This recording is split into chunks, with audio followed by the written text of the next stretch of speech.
नमस्कार दोस्तों, स्वागत है आपका टाइमलेस रिडल्स में। आज हम मिस्र के इतिहास के एक ऐसे रहस्य की बात करेंगे जिसने विज्ञान और अंधविश्वास के बीच एक लंबी बहस छेड़ दी थी। यह कहानी है मिस्र के सबसे मशहूर फारो तुतनखामुन की और उनकी कब्र पर लगे एक भयानक श्राप की। नवंबर 1922 में जब पुरातत्वविद हावर्ड कार्टर ने लगभग 3000 साल पुरानी इस कब्र को खोला तो उन्हें बेशुमार खजाना मिला। यह एक ऐसी खोज थी जिसने दुनिया को हैरान कर दिया। लेकिन इस ऐतिहासिक खोज के बाद एक एक करके कब्र से जुड़े लोगों की रहस्य भरी हालात में मौत होने लगी। क्या यह सिर्फ एक इत्तेफाक था या फिर फारो का कोई पुराना श्राप? आज हम इसी श्राप की पड़ताल करेंगे जिसके सबूत और तर्क आपको सोचने पर मजबूर कर देंगे। कहानी शुरू होती है ब्रिटिश पुरातत्वविद हावर्ड कार्टर से, जो एक ऐसे शख्स थे जिन्होंने अपना पूरा जीवन प्राचीन मिस्र की खोज में लगा दिया था। वह एक जुनूनी खोजकर्ता थे जिन्होंने किंग्स की घाटी में अपनी जिंदगी के 15 साल से ज्यादा का समय बिता दिया था। वे हर साल खाली हाथ लौटते थे और उनके पास खुदाई के लिए बहुत कम समय और पैसा बचा था। उनके फाइनेंसर लॉर्ड कार्नरवॉन, जो एक अमीर ब्रिटिश रईस थे, इस प्रोजेक्ट पर लाखों डॉलर खर्च कर चुके थे और लगभग हार मान चुके थे। 1922 की शुरुआत में उन्होंने कार्टर को एक टेलीग्राम भेजकर कह दिया था कि यह उनका आखिरी सीजन होगा और उन्हें इस साल के अंत तक कुछ खोजना होगा, नहीं तो प्रोजेक्ट बंद कर दिया जाएगा। इस चेतावनी ने कार्टर पर बहुत दबाव डाला, लेकिन उन्होंने अपनी टीम के साथ एक और कोशिश करने का फैसला किया और यही जिद उन्हें उस ऐतिहासिक खोज तक ले गई। 4 नवंबर 1922 को उनकी टीम को एक सीढ़ी मिली जो एक छिपे हुए दरवाजे की ओर जा रही थी।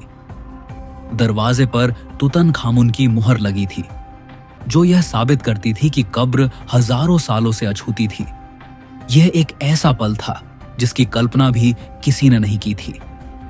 कार्टर ने तुरंत लॉर्ड कार्नरवॉन को इंग्लैंड से वापस बुलाया और 26 नवंबर 1922 को दोनों ने दरवाजे में एक छोटा सा छेद करके अंदर झांका। जब कार्नरवॉन ने बेसब्र होकर पूछा, क्या तुम्हें कुछ दिख रहा है? तो कार्टर का जवाब इतिहास में अमर हो गया। हां, अद्भुत चीजें। कब्र सोने, गहनों, मूर्तियों, रथों और बेशकीमती खजानों से भरी हुई थी। अंदर 4 कमरे थे, एक एंटी चैम्बर, एक एनेक्स, एक खजाना कक्ष और सबसे जरूरी दफन कक्ष। दफन कक्ष में उन्हें एक के बाद एक 4 शानदार सुनहरे मंदिर मिले, जिनके अंदर एक विशाल पत्थर का ताबूत था। उस ताबूत के भीतर एक के बाद एक 3 ताबूत थे और सबसे अंदर के ताबूत में तुतनखामुन की मम्मी थी, जिसके चेहरे पर शुद्ध सोने का बना एक भव्य मुखौटा था, जिसका वजन 10 किलोग्राम से ज्यादा था। यह मिस्र की सभ्यता की सबसे बड़ी खोज थी। लेकिन जैसे ही यह खबर दुनिया में फैली, श्राप की कहानी भी शुरू हो गई। मीडिया में यह खबर तेजी से फैलने लगी कि कब्र के दरवाजे पर एक लिखावट मिली है, जिस पर लिखा था, जो कोई भी फरो की नींद को तोड़ेगा, मौत उसके पास अपने तेज पंखों पर उड़कर आएगी। यह बात तुतनखामुन के ताबूत पर भी लिखी होने की अफवाह उड़ी थी। हालांकि हावर्ड कार्टर या उनके किसी भी साथी ने ऐसा कोई लिखावट मिलने की पुष्टि कभी नहीं की। यह शायद पत्रकारों द्वारा फैलाई गई एक अफवाह थी, ताकि वे अपनी खबरों को और भी सनसनीखेज बना सकें। उस समय मिस्र की पुरातात्विक खोजों को लेकर पश्चिमी देशों में बहुत क्रेज था और अखबारों के बीच खबरें बेचने की होड़ मची थी। द डेली मेल और द टाइम्स जैसे अखबारों ने इस कहानी को खूब चलाया। इस श्राप की कहानी को खूब बढ़ा चढ़ाकर पेश किया गया और इसने जल्द ही सच्चाई का रूप ले लिया। जब मौतों का सिलसिला शुरू हुआ, कब्र खोलने के कुछ ही महीनों बाद, यानी 5 अप्रैल 1923 को लॉर्ड कार्नरवॉन की रहस्य भरी ढंग से मौत हो गई। उनकी गर्दन पर एक मच्छर ने काटा था और शेविंग करते समय उन्होंने उस घाव को काट दिया, जिससे इन्फेक्शन फैल गया उन्हें तेज बुखार आया और कुछ ही दिनों में उनकी मौत हो गई। उनकी मौत को डॉक्टरों ने निमोनिया और सेप्टिसीमिया, खून का जहरीला होना का नतीजा बताया।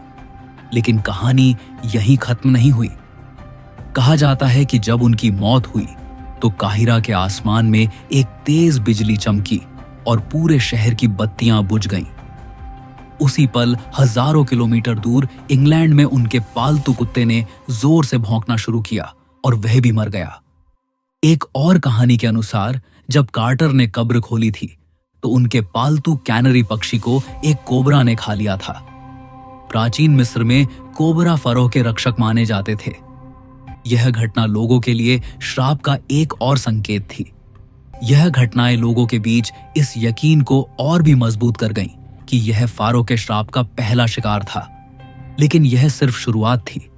इसके बाद कई और लोगों की मौत हुई जो किसी न किसी तरह से इस खोज से जुड़े थे। जॉर्ज जे गोल्ड एक अमीर अमेरिकी फाइनेंसर जिन्होंने कब्र का दौरा किया था।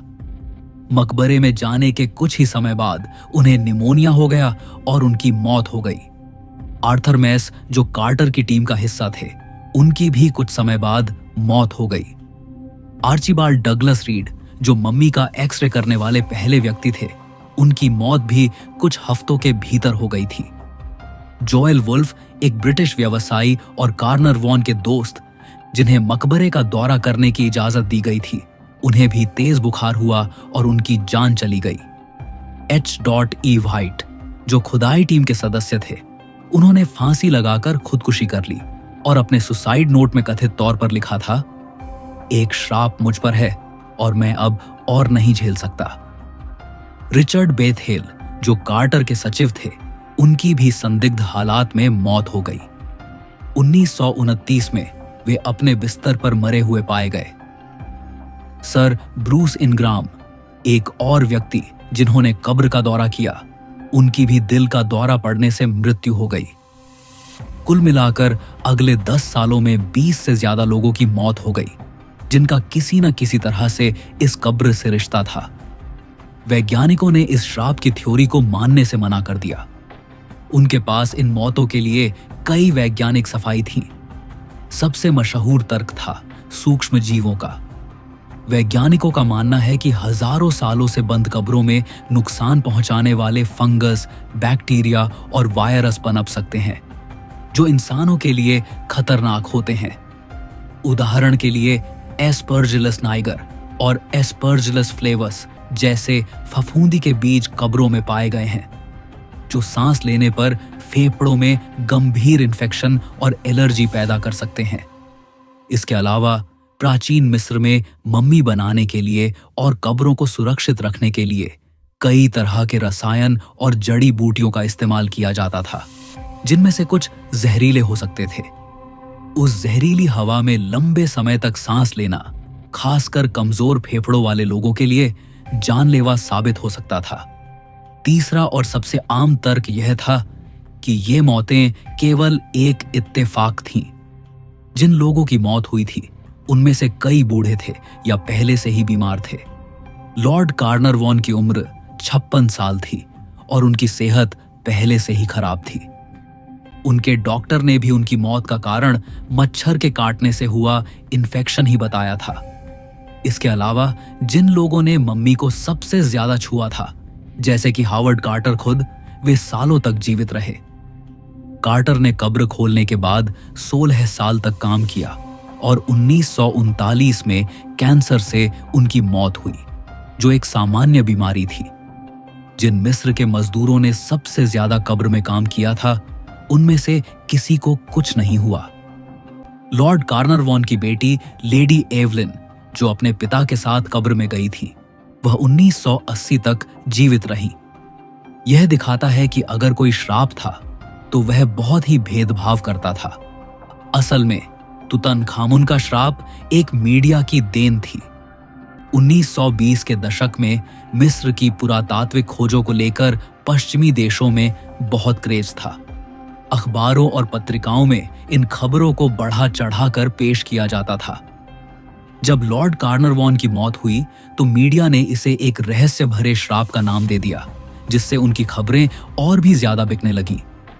उन्होंने हर मौत को इस श्राप से जोड़ा, भले ही वह प्राकृतिक कारणों से हुई हो। यह एक कामयाब मार्केटिंग रणनीति थी जिसने तुतनखामुन की कहानी को इतिहास में एक अमर रहस्य बना दिया। तो क्या तुतनखामुन की कब्र पर वाकई कोई श्राप था? वैज्ञानिक सबूत और तर्कों को देखें तो यह सिर्फ एक इत्तेफाक और मीडिया का जादू था। लेकिन रहस्य की दुनिया में कुछ कहानियां इतनी ताकतवर होती हैं कि वे सच्चाई से ज्यादा मायने रखती हैं। तुतनखामुन का श्राप भी उन्हीं में से एक है, जो हमें आज भी सोचने पर मजबूर करता है कि क्या इंसान सच में प्रकृति और इतिहास की ताकतों को समझ सकता है। अगर आपको यह कहानी पसंद आई तो इस वीडियो को लाइक करें, अपने दोस्तों के साथ शेयर करें और ऐसे ही रहस्य से भरी और ऐतिहासिक कहानियों के लिए हमारे चैनल टाइमलेस रिडल्स को सब्सक्राइब करना न भूलें।